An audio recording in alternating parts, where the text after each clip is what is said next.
new episode of Hello, I'm Listening with your main host, Woifi, and your second main host, Woifi, and your co-host to the co-host, Danielle. Co-host to the co-host. Yes. Oh boy. Sorry, you sank into tier. I should go up in the tier because I'm two people right now. Oh yeah, that's true, because Danielle is pregnant with Segue. with a baby girl. A baby girl. Ooh, I no. did not know that, everybody. This is Mrs. Butterscotch.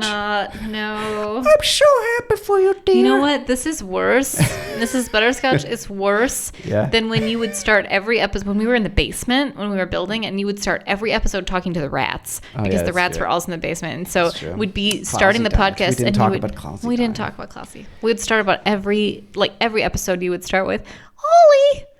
That's true. Clausy. Mrs. Butterscotch is a classic dog, dear. Mrs. Butterscotch is beloved by all the people. Yeah, speaking of the rats, we only have one rat now. Our little Clausy died. Sebastian died because of a tumor. We had to put him down. I think we talked about that.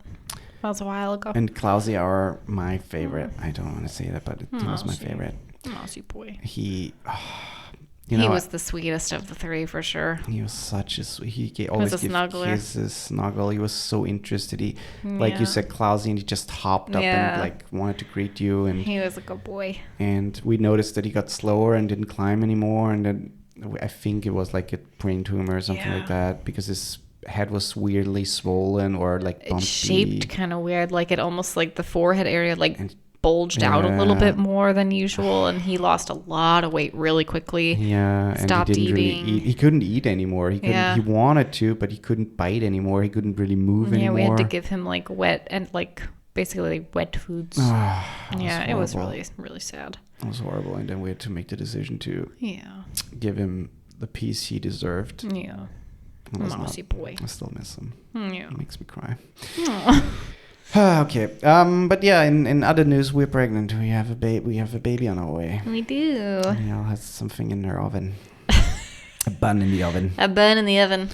Yeah, we found out 2 weeks ago that it's a girl. Yeah, and I'm very excited about that. Yeah. Charlotte. No. Although I do love the name Charlotte, I have to say. Charlotte. But I don't like Charlotte, komm her! I don't like it in German. Charlotte! Nein, Charlotte, lass das liegen. Charlotte, nimm das nicht. Charlotte, nimm das nicht in den Mund, Charlotte. Charlotte, ich wasch dir deinen Mund mit Seife aus, Charlotte.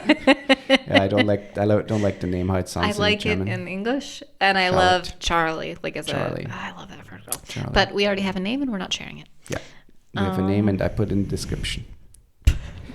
No, nobody would guess the name. Yeah, that's true. But yeah. So if you're not following us on Instagram, do that because you find out things like that early. Yeah. Yeah, but we're basically this episode talking about our pregnancy journey. Your pregnancy journey. It's ours. Yeah, but it's still more than yours than mine. It's still your pregnancy too. Yeah. So as I teased in the last week's episode, or not birthday episode, but I mean, kind of. But I teased that we did not get pregnant by intercourse, as the knowledgeable doctor would say. Oh, you got pregnant by intercourse. Can we just quickly say, in German, I find it so hilarious. Geschlechtsverkehr. It's gender... What is it? Gender traffic. If you translate it like that, it's gender traffic, Geschlechtsverkehr. Let's have Geschlechtsverkehr tonight. The first time I heard that was, I mean, this is jumping ahead a little bit, but the first time I heard that was at the fertility clinic. One of my first appointments when we were actually starting with some of the You're jumping way too ahead, Danielle. And they told me spoiling things. They said that we're not allowed to have Geschlechtsverkehr. Ungeschützt. Yeah. Ungeschützter Geschlechtsverkehr. And it took me so long because I was just like, yeah, okay, like I agreed, but I was too shy to ask them what she meant.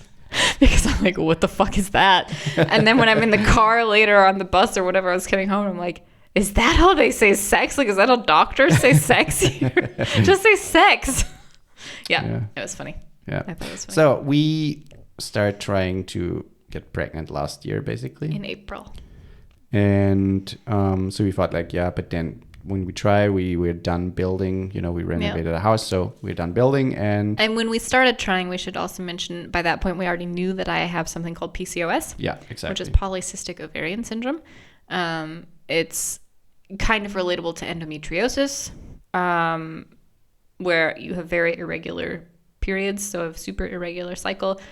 Not always, but in my case, most of the time, but not in all cases. You have cysts in your ovaries, and they're not really, they're called cysts, but they're not like a typical cyst, like when you think of a cyst. How often can she say cyst? But they can be dangerous if you don't keep an eye on it. So if you're not being, wait, don't take a story right now. What are you doing? Yeah, I'm taking a story for Instagram.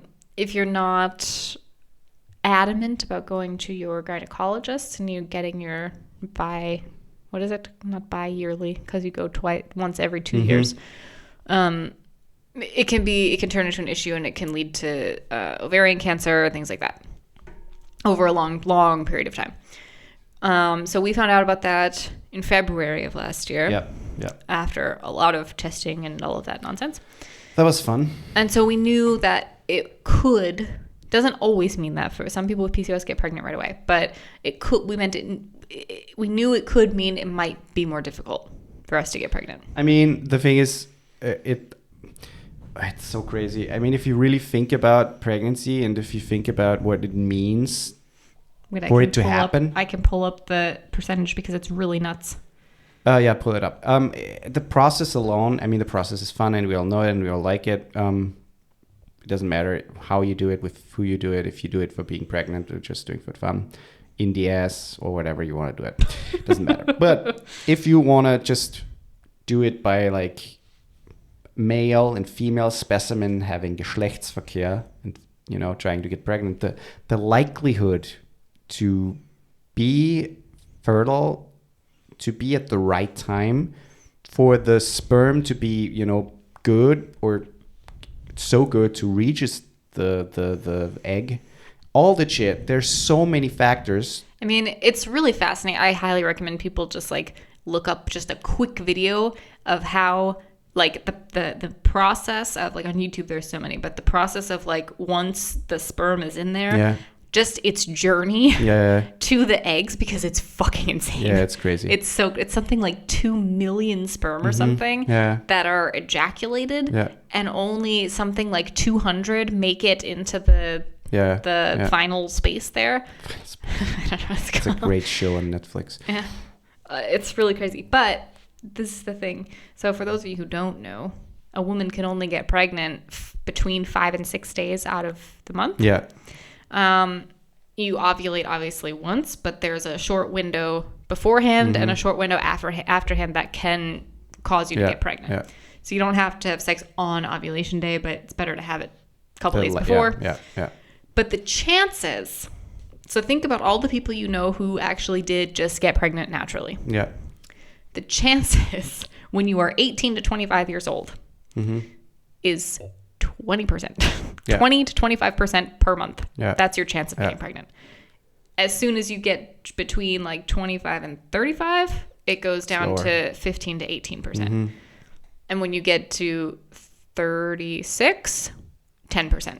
That's crazy. It's really, really nuts. And then you add PCOS to the mix, the chances get much lowered.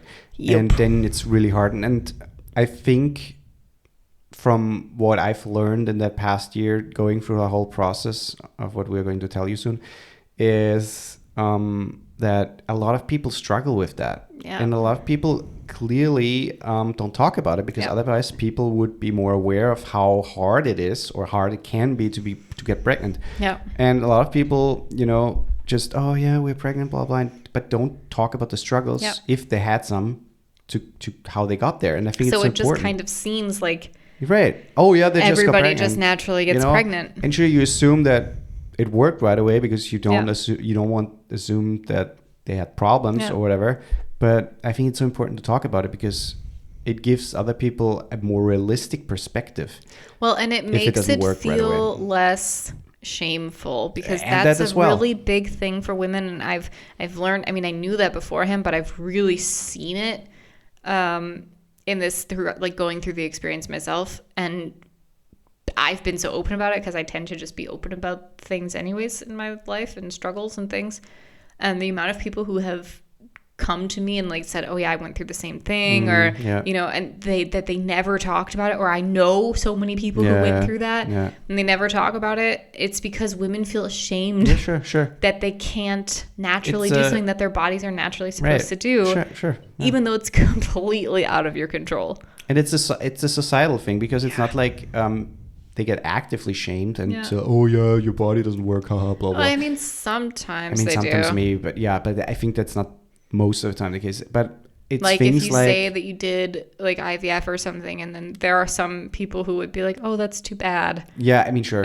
But I mean, most of the time it's just things like, oh, how is it when is it happening with you guys? Yeah, when it, blah, that's blah. the hardest. The question like that you get most of the time from family and maybe closer friends.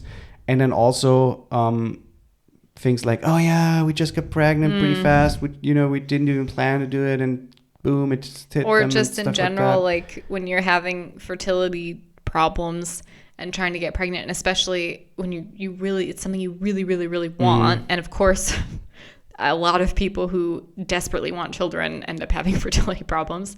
I mean, stress comes in that thing too. That makes a huge difference for a lot of people, yeah.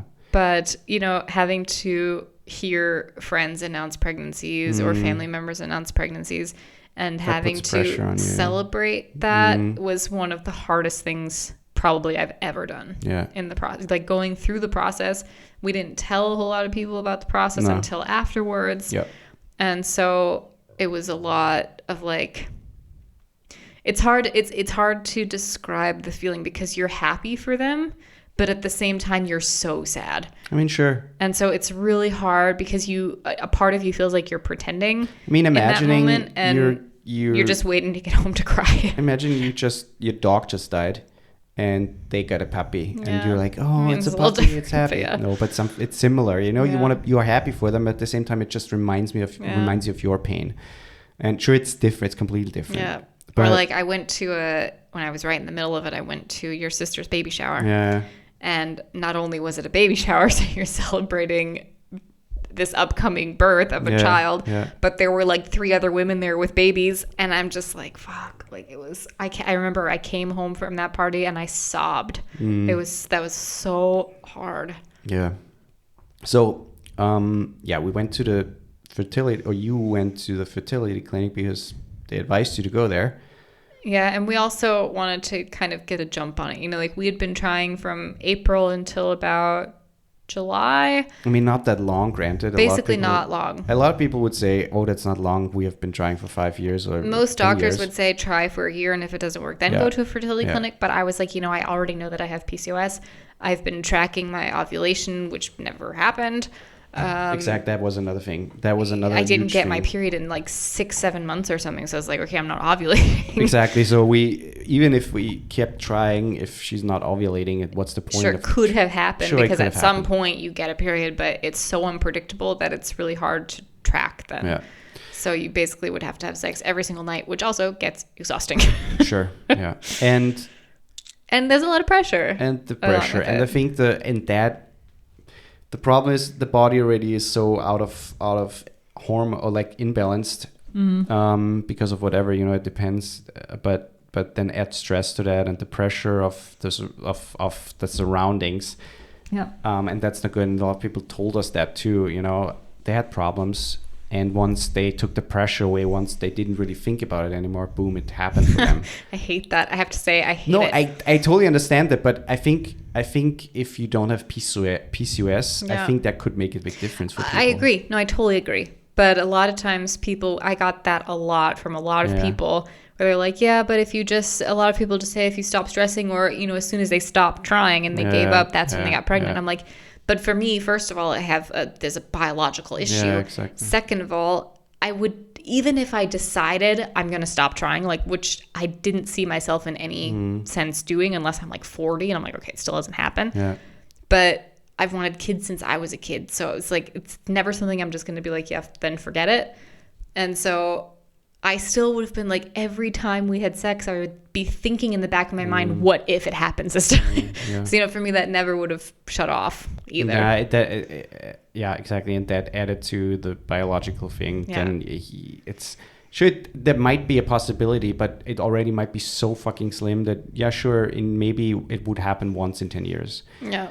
And for some people, that's okay. For some people, that's the only option because IVF is it's not super affordable, especially if you in the US. Exactly, especially if you live in a country where there is no general healthcare. Yeah.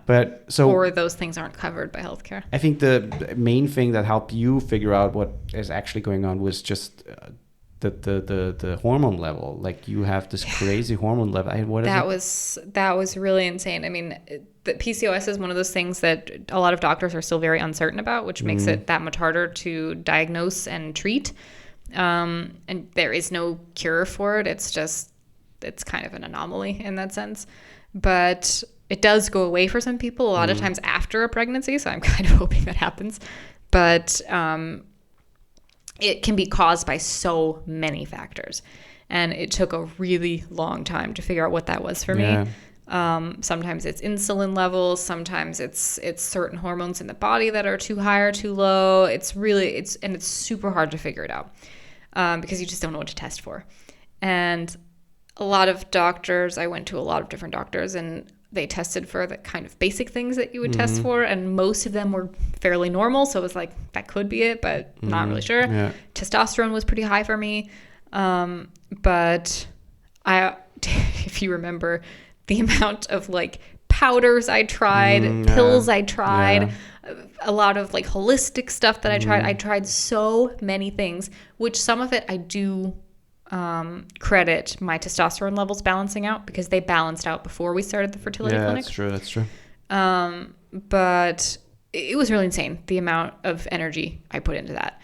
And once we finally decided, okay, let's just go to the fertility clinic and see what they say, we originally were given a referral to the fertility clinic to start IVF. That was like might as well just do it. And so when we went, they also did more blood tests, and they tested for something called AMH. And that is directly related to, it's a hormone directly related to, that you're born with, to how many eggs, like your egg storage, like how many you have. And most women, and these are units that are used differently than in the US, so it doesn't directly translate, but in Europe, the unit that they use is whatever it is, and the standard number is between 5 and 6. Mine was at 38. Yeah, pretty high. So really high, which is not necessarily a bad thing. It's bad in the sense that it causes me a lot of issues. Because then my body decides, okay, this level is so high, so I don't need to produce these other two hormones that are crucial to building an egg and ovulating. Yeah. And so my body just didn't produce those. And so that we found out was my main issue. Yeah. The good thing about having such a high count is that means I have a lot of eggs that are stored in there, or potential eggs. So people, if you need eggs, we have free range eggs. Just call this number and you will get a package of 12. Whereas if it were on the other side of the spectrum and it was too low, it would have been even harder for us to get pregnant because there wouldn't be that many there. Yeah. So also not a terrible thing to have be the case. So the next thing was basically the doctors telling us there is something else before IVF that we could try. Specifically because my AMH levels were so high, and they said it's very risky in my case to do IVF because it can very easily, IVF in general can lead to hyperstimulation of the ovaries, which can be dangerous. It's always a risk that you take with IVF, but they said in my case with my AMH levels being so high, the risk is way higher.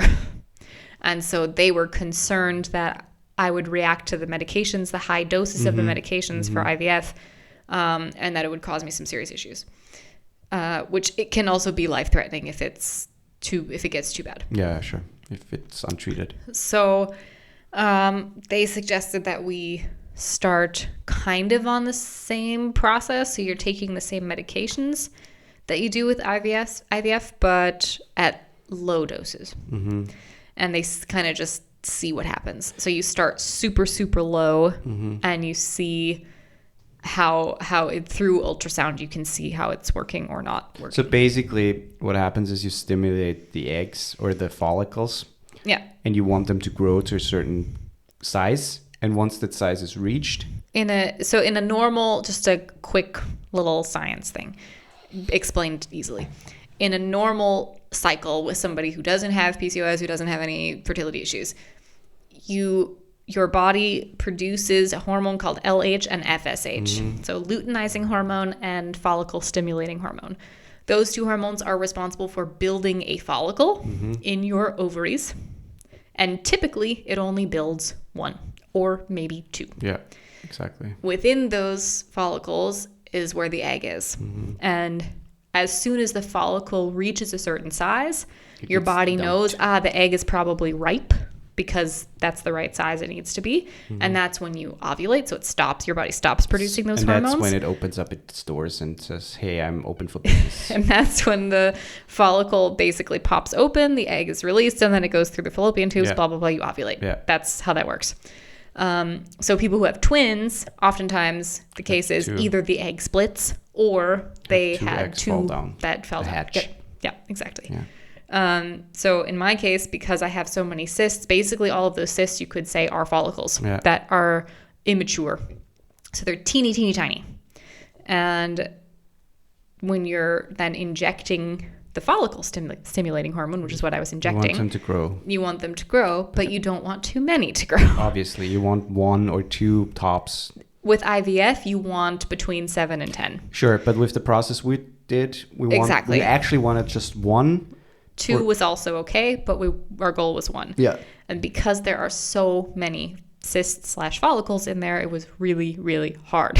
Exactly. So the process was we get 1 to grow, put like another, you induce the ovulation with another hormone. As soon as it was the right size, then we would do another injection to induce ovulation, and then we would have sex at home. Geschlechtsverkehr.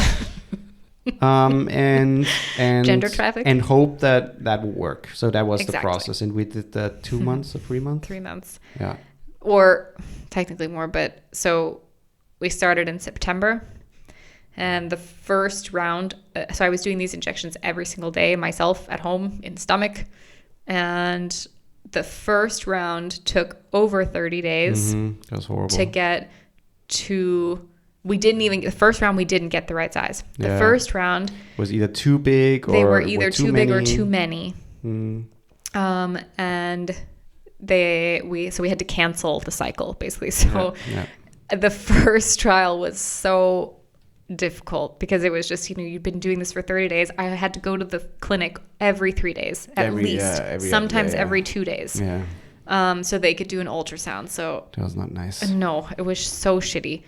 And constant disappointment. You constantly go in and you're sitting there waiting, like, hopefully we see some growth this time. And then they look and they're like, no, nothing's happened yet. You have to adjust your dose. Or they stayed with the dose that wasn't working because they were so concerned about overstimulating. Also, which I appreciate. Sure. But also it's classic Austria right now in terms of staff. So they're understaffed. Yeah. A lot of them are stressed. They don't really talk to each other all the time. Yeah. And so every doctor you go to says maybe something else, has not the knowledge that the other doctor has. Yeah, I mean, I went to one doctor where she was like, okay, if nothing changes by the next time that we see you, then we'll adjust your dose. And then I go in the next time, nothing changed. I was excited because we're like, okay, finally we can adjust the dose and maybe it works. And then that doctor was like, no, I think we should stay with this one because I don't want to overstimulate and maybe it works this time. It's really, really frustrating. So we did it for 3 months, 4 months. Yeah, the second round, I think, was a little bit shorter, like 18, 20 days. And then we finally, I was so glad I got one doctor who I initially named Dick Doc because he seemed super, I don't know, he was not very sympathetic the first time I was with him. He ended up being one of 2 of my favorite doctors there because he was a no nonsense, no bullshit. And I loved that about him. Yeah. So by the second time I saw him, I was like, I'm obsessed. I love this guy. I hope I have him every time. But he finally was like, in the second one, he was like, you know what? We're just going to try something because we're already so far into the second round. So we're just going to try something. If you're okay with it, we're just going to crazy go up with the dose like for 3 days and just see what happens. And we did that. And what do you know? There was some growth and we were able to get exactly one follicle at the right size, induce ovulation, and then we were able to try it home. And it didn't work out. Didn't work. Yeah. But then we didn't try it another one, right? We had to wait. Oh, we had to wait. Exactly. We had to wait because, so that was in November until early December. And when I went back in, my ovaries were enlarged. And they said and there was a little bit of fluid in there. And so that's the first sign of maybe some hyperstimulation. And so they said, we have to wait and then we can try it again. So we had to wait a month for everything to kind of go back to normal. Which was actually good. Ended up being nice. It was right around Christmas time, and it was kind of nice at Christmas to not have to and also, do any of that shit. And also, let me tell you, if you pump, I mean, every woman knows that if you pump hormones into your body all the time, you're basically not only, your body does a lot of shit. So you get bloated and lots of other stuff. Bloated all the time, constant bloating. And you also get, I don't want to say mood swings because that's they were mood swings. But yeah, I know, but if a man says that, it's always like with a... But I think that's a proper term to say. Sure, but if a man says, you have your mood swings again, you're PMSing, whatever, PMSing, that's trigger. Yeah, but... think it for the women out there. Think about PMS, those mood swings, times 50. Yeah. That's what that felt like. You have to manage that for months. It's horrible. And that's what I told you, because you were like, oh, I don't want to wait another month, it's wasting, blah, blah. But that's what I told you. You are able to work out. You were able to do that was the stuff. other thing. You're not allowed to work out more than not that my doctors were like, you can go for a walk. Yeah, I'm exactly. Like, fuck you. So you were not able to do anything, basically. And it was a nice vacation almost from pumping yourself, like injecting yourself with hormones. It was really, it was nice. It ended up being nice. But we basically then decided, okay, we do No, we did one more. We did one more? We did 3 rounds. Oh, I just didn't even remember that. Yeah, we did one more round. And the doctor said, if it doesn't work this time, we can talk more about IVF. We did one more round and it didn't work. Yeah. But again, to the point where there were too many that time, I think, the third round. Really? So I thought it was nothing. We had to cancel. Oh, we had to cancel. We had to cancel because there were like 4. Oh, okay.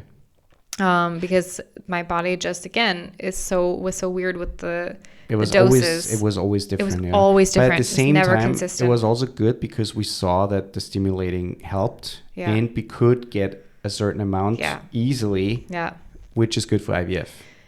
Exactly. And so they said, you've already been through this for X amount. We've done, and by the way, just to put it in perspective, the fact that my rounds were taking like 30 plus days is outrageous. It is unheard of. It usually takes like 8 to 14 days. Yeah. Most women have to do 8 to 14 days of injections before they have 1 or 2 follicles. Yeah. With IVF, it's the same, sometimes 8 to 12 days before you are ready to go. Yeah. So it was really rough. The third round we had to cancel because there were too many. And then again, we had to wait. Yeah. Because there were too many. My ovaries were slightly enlarged. And they said, when you come back, we're just going to do IVF.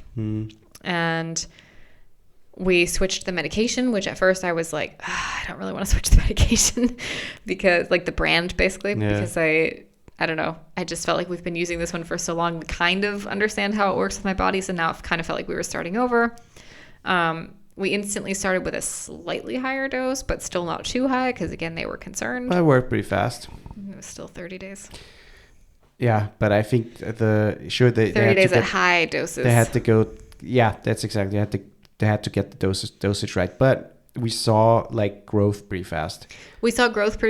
And we had to get the right size, obviously. We had to get not only the right size, but the right number because too little, it's not worth it to do IVF, and too many, it's also detrimental. You can't do it. The right amount, that's also key. If you, the thing is, I don't know because I'm a man, but if you already feel like, like right before you ovulate, you feel like kind of big and bloated and uncomfortable. I mean, multiply that by 6 or 7. Way more. I have never so what happens after you have the right amount is they induce ovulation. So first of all, you're only doing the one injection every night, or at least in my case, I was only doing one because I only needed the FSH. Some people need FSH and LH, but I only needed the one hormone. So I had one injection every single night. The last 2 weeks or so, I had a second injection that I had to give to prevent ovulation because your body at some point is like, oh, maybe it realizes that there's things happening there and it might ovulate too soon. And with IVF, they need to control it. Yeah. And so that injection was shit. I hated that one. That was the big needle, right? It was a very dull needle. So the needle for the other injections was super thin. I still felt it, and sometimes it took everything in me to stab myself one more time because, eventually you get really sick of it. But at least after a while, you don't notice the medication anymore. It doesn't burn as much because you're used to it. That one hurt like fucking hell. It was so bad. Not just the needle, but the medication itself. It was awful. Yeah. So then you did that for about 2 weeks where you're taking 2. Once they were all big enough, the next step is that they induce ovulation, which I had to go to the hospital for, which normally I did it myself, but it was a different medication. That one also really hurt. Or let's say uncomfortable. Hurt they induce, and then after 3 days, I think. 2-3 days you wait, and then you have the egg retrieval procedure. So it's like a small surgical procedure. It's a small... where you're still under full narcosis, so you're completely out. And they go in with a needle through... But through the nose, actually. You have to imagine going through No.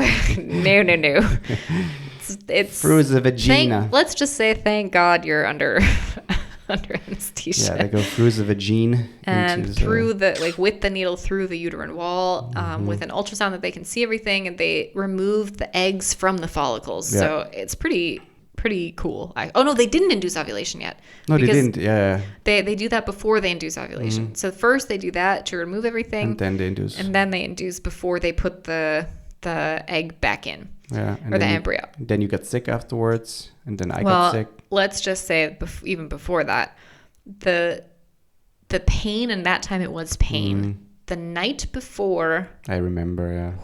Oh no, they did induce ovulation because they induced it. But you were so glad that they finally took it out. They did induce. They induced first, and then 2 days later I had the egg retrieval. Yeah, that's what I thought. Yeah. But because that's what caused it to hurt so bad, because all of those your body is trying to ovulate, and you have I think we had 10 or maybe more, 10 to 15 follicles that were ready to go. I was super bloated. And it hurt. It was extremely painful. I couldn't sleep. I ended up I couldn't sit. I couldn't lay down. I ended up just being I was at 3 a.m. in the living room on the floor in a tabletop position. And then I went into child's pose, and I was just I can't, it was horrible. It was absolutely horrible. And then that morning we went into the clinic for the procedure. And let me tell you, a lot of people said it's quite uncomfortable afterwards. And it was a little uncomfortable afterwards. But in comparison to what it felt like before, I was thank fucking God. Yeah. It was such a relief. Yeah. It was such a relief. And then there was another month of waiting. Because again, my ovaries were very enlarged. So what they did, which is actually kind of cool, so they freeze all the samples. Yeah, so they prepared the embryos. So I had to give some semen. Yeah. And they prepare them. So basically they fertilize them and then they freeze them. So we had great success because they were able to retrieve 18 eggs. Farm. They farmed. They were able to farm 18 eggs, which is outstanding for IVF. Yeah, that is they outstanding. Sold some actually on the black market. So they got 18 eggs. 14 of those eggs were viable, which is also outstanding. Yeah, we had some for breakfast. They were great. 12 of the 14 were successfully fertilized, which is also fucking awesome. Yeah. And I think legally they're only allowed to freeze up to 6, so they only took 6, but I'm assuming they took the 6 best looking ones. Yeah. They basically let them they fertilize them and then they let them start to develop a little bit for a couple of days. and then they freeze them. So they cook them a little bit and then they freeze them when they are blastocysts. They're exactly at the already a little developed stage. Yeah. So technically, there's something happening already in that egg. Yeah. And so they froze them, and then again we had to wait a month before we could put one back in to let my body kind of heal, which was also probably necessary. It was very good. You said that you don't want to wait another month, you don't want to blah blah, but because there was so much waiting. I told you that it's good. It's less stress. It's also you get out all the hormones that you have still flowing in your body, and also the percentage of it sticking is much higher with a frozen. With a frozen, it's more, the success rate is higher with a frozen embryo. So, and that's what you want. You don't Sure. want. I mean, we had 6 trials, but they gave it back, which I really like the term for. They give the egg back. Yeah. And then we waited. Yeah. So that was also an exciting time. So we, on May 20th, we went in and they did the embryo transfer, which was really cool because you could watch them do it. That was like a 5-minute thing. It was so fast. So they got it in a fucking massive needle, and with ultrasound, they just put it in. Yeah. Done. They put it where it needs to go, and that's it. Mm-hmm. And in the time between, I was still taking progesterone, which helps build your uterine lining because you want the uterine lining to be thick. So it can nest. Mm-hmm. And it helps it to stick. And so I was taking progesterone, but I'd taken that so many times within the process that it didn't affect me anymore in terms of like my mood or anything. And on May 20th, they put it in. And the same day I started feeling just really like a lot of pain and uncomfortable. And I was like, I don't know if that's normal. Turns out I had a urinary tract infection that had started to spread to my kidney, which, because I knew that pain. I had it one time before in my life, and I was like, fuck. Yeah. With that, you need antibiotics. And so I was panicking because I'm like, can I even take antibiotics? Yeah. And I was really, really freaked out because after all of that, to have something then kind of feel like it's getting in the way. It was fine. Ended up being totally fine. I went to the hospital to get it checked out, and they said, it's a urinary tract infection. And the doctor was really, really nice. I explained to him, I literally just yesterday had an embryo transfer after a really long battle with fertility, and I'm really nervous to take something. Yeah. And he even called the fertility clinic and talked to them and made sure that what he was going to prescribe was okay. And it was really reassuring. Yeah. And then after 10 to 12 days, was it? They said to wait 2 weeks to take a test, and I started feeling things sooner. I had made the mistake in the past of testing too early and just constantly being disappointed by the negative, even though they would have always been negative, but I made that mistake before, and so I was like, okay, I'm not going to test too early, like especially if I don't feel anything. Yeah. But I felt things like my boobs kind of started to hurt, and I was like, I don't know, I just feel different. And so there was a day, kind of the only mistake I made was I just couldn't wait any longer. And it was the middle of the afternoon and I took a test. And you're supposed to take it with morning urine because it's less diluted. And so it's more accurate. And the test didn't show anything. And so I threw it away and didn't tell you about it. I threw it away. And then after about 10 minutes was like, oh, those tests take longer than the normal ones. Usually they take 2 to 3 minutes, and this one was like 7 to 10 minutes. And so I fished it out of the garbage, and there was a super, super faint line. Yeah. I was like, oh boy, that might be something. Yeah. And so I still didn't tell you because I didn't want to get overexcited. And it was funny because the same day we went for a walk, and you asked me when I'm allowed to test. I remember we walked back from the grocery store, and I asked when you're testing, and you said, on Monday or something. In a week, or on Wednesday. So I said I'm going to test a little early, but not too early. But I had already technically tested, and I just wanted to wait to take the next one in the morning. And I took 2. I took a digital one and a non-digital one. And I went to the bakery, and then I came back and I had. Well, I took them before then, so I knew before you went to the bakery. So I woke up because I had to pee and it was like 5 a.m. And so I was like, I have to do it now because that's the non-diluted version. So I have to do it. I took the 2 and just like the clearest of clear positive that you could possibly have. And I mean, I posted a video, but I just was I don't know. Well, that was the wreck of emotions. That the video was, you took that while I was still sleeping. Yeah.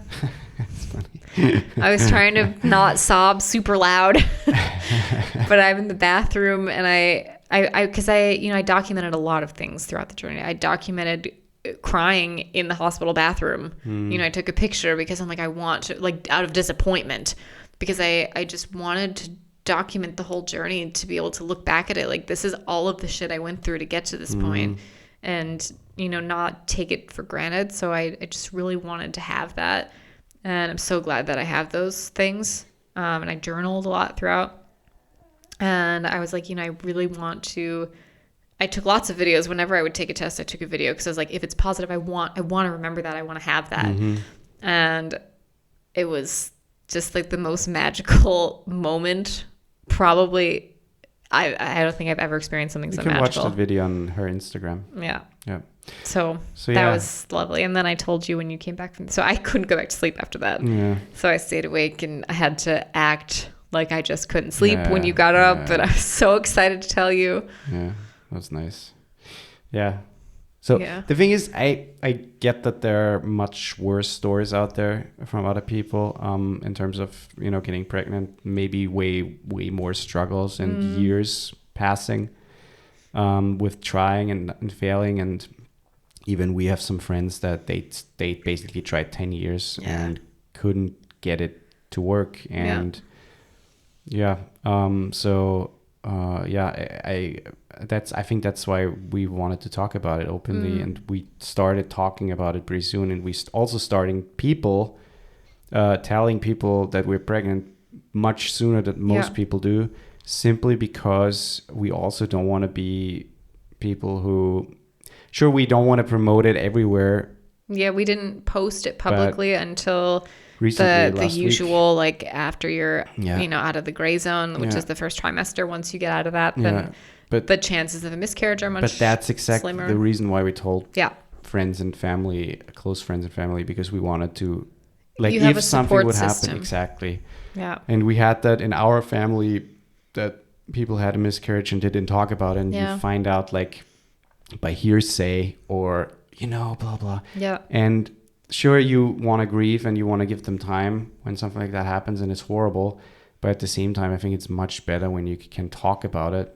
I mean, a friend of mine, people know about it and can help you and ask you, hey, how are you doing? Can I do something for you? Then, that was the same with the whole experience with the injections. Yeah. I mean, we told our closest friends and family that we were going through this whole process because it was nice to have the support. It was nice to not have to pretend. Yeah. Or, when we went to friends' houses, I had to take the injection at the same time every night. So it's like sometimes I had to go off to the bathroom and... Oh, that's fine. She's just injecting her heroin. She's heroin addicted. But it's nice then when you're close people, like they know about it, because it feels more, you have a support system. I agree. And it was the same with telling people that we were pregnant. Yeah.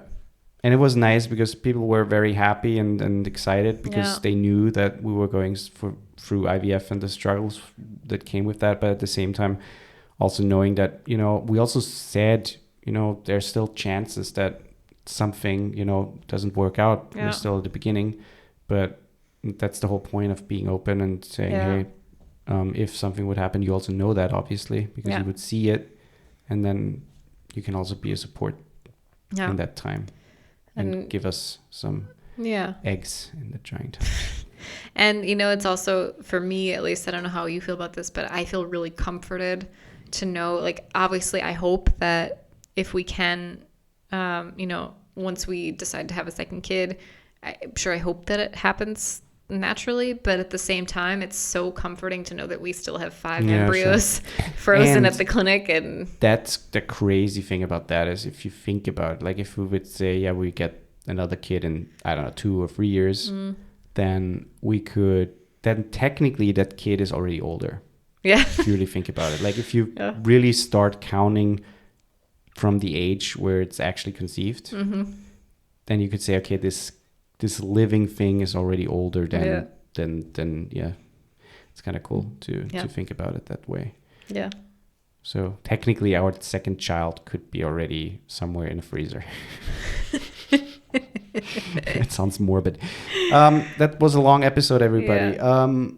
I just wanted to say that I'm very proud of you and I'm very happy that it worked out. And it was not easy seeing you go through this and not being able to do much. And we talked about it a lot. And but maybe quickly, just before we end, maybe just talk just quickly about your experience with it, like how it was for you as the partner in the situation. Because I think that's a really hard position to be in. Yeah, as I just said, I didn't really do much. I had the appointments with you, not all of them, obviously. Yeah, I wasn't most of the time. I wasn't there. If people anyone out there also going through IVF or where you have constant appointments, I highly recommend that. Obviously, if the partner wants to be there, great. But it's also, for me, it also wasn't necessary that you were there every single time, because it usually was a 5-minute quick in and out of this is next steps. For the big ones, obviously, I was always there, and I had to give them my seed once in a while for them to check if everything's okay and if they needed it, blah, blah. But the thing is, for me, it wasn't difficult because I didn't really do much. The difficult part was just being there and seeing you going through this and not being able to do anything. And how was it for you when there was like the moments of disappointment? Like, I know you told me you purposefully didn't let yourself get excited. I never got excited until the day you told me. And I kept myself. Even when we had the transfer? I mean, that was exciting because the process itself and seeing that and being part of that was pretty cool. Yeah. But when we walked out there, sure, I had my hopes up. Yeah. But that's it. I didn't try to be super excited, and I wasn't super excited because I tried to purposely not be, because I didn't want to be disappointed. Yeah. And I don't know. That's just how I am. So I don't know. It was the process itself was, for me, it wasn't like, again, it wasn't hard for me, but seeing you go through this was not easy because I wanted to help you more. I wanted to do more, but it's something you can't really, and also seeing the disappointment every time. Yeah. And that's why I also told you, don't get your hype. Just do whatever you can do, and just go in and try to be not as, hopeful. I mean, to an extent that, obviously the first round, that was not possible because, of course, you're excited. It's like, finally we're doing something proactive that might work. Yeah. The second round, I was just ready for disappointment, it felt like. Yeah. And there were only a few times where I was actually like excited because you finally see growth after 30 days of injections. But I think it's from the woman's perspective, it's harder to not get excited, at least about some things, and you celebrate all of the little victories because you've been trying for so long. I think it's good to a certain extent, but at the same time you also, and that's what I try to do a lot of the times, just try to be realistic, and the higher you climb up on a little thing, the taller you can fall, or the wider you can fall, or the longer.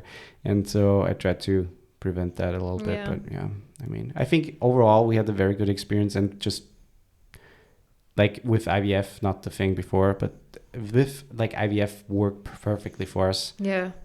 Took a little longer than maybe normal, but still with the pre-thing. But if you just look at the IVF process, sure, it took a little longer, the injections, but it worked perfectly. And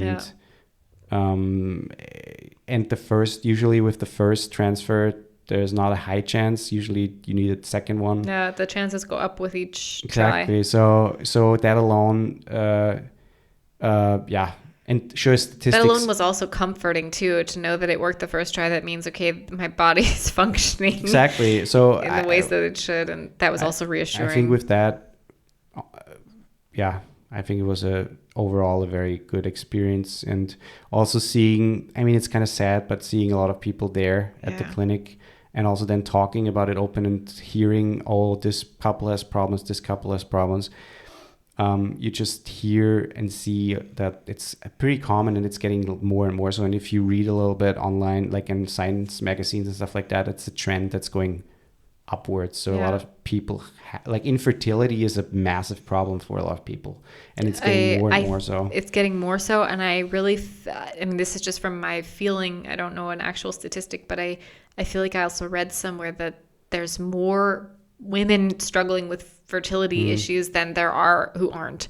Like, and I actually read that it's because they're not subscribed to our podcast. So do them a favor and subscribe. Yeah. Nah. But you know, just any women out there or men out there, anyone out there struggling to have children, it's not, because obviously fertility issues can also come from the man's side as well. Sure. It's nothing to be ashamed about, and obviously it's your choice if you want to talk openly about it, but I at least highly recommend. I found like an online support group for women with PCOS trying to get pregnant. It was really helpful for me because I felt very seen. Just the sensations and, hey, is this normal? Did it happen for you too? And all this shit. And just reading how many other people are in the exact same boat, you know, it was really comforting. So I highly recommend trying to find something like that. But also just try to push the shame out of it, because there's nothing shameful about it. No, it's not. It's shit. It is absolute shit. And, you know, it's okay to say it's shit. Being positive all the time is not possible. Yeah. But I can tell you 100% it's absolutely worth it. I mean... That the second I got that positive, you see it in the video, all of that stress from all of the months and months and months of trying, the year of trying was like gone, just gone. I also want to just say that we are very privileged in the sense that we could do IVF and we were able to afford it, since there was a massive help from like an institute that helps people who are married and want it. And also the healthcare system. And the healthcare system obviously covers the majority of the costs. And so without that, we would not have been able to do that. Yeah, I can't imagine being in the U.S. trying it, and because most people can only afford the one try, and that's it. So not only is there the stress of fertility issues, but there's the financial stress on top of it, and the fact like we've only got this one shot. I mean, it's fucking. So my heart goes out to all of you. Yeah, we're aware of that. If you like what you hear, please subscribe, or just subscribe. Like the podcast or rate the podcast on Apple. And if you want to talk about us more about the whole thing, just let us know. On our Instagram. We're open about the whole process, especially you, because you know more about it than I do. And I feel like kind of an expert after all of that shit. And we hear each other next week. Indeed. Watch out for deer.